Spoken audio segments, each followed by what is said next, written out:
المسلمين والمسلمات والمؤمنين والمؤمنات والقانتين والقانتات والصادقين والصادقات والصابرين والصابرات والخاشعين والخاشعات والمتصدقين والمتصدقات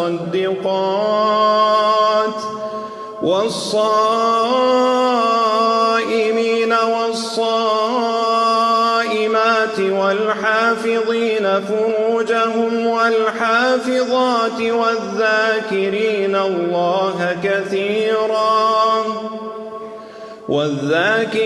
الله كثيرا والذاكرات أعد الله لهم مغفرة وأجرا عظيما.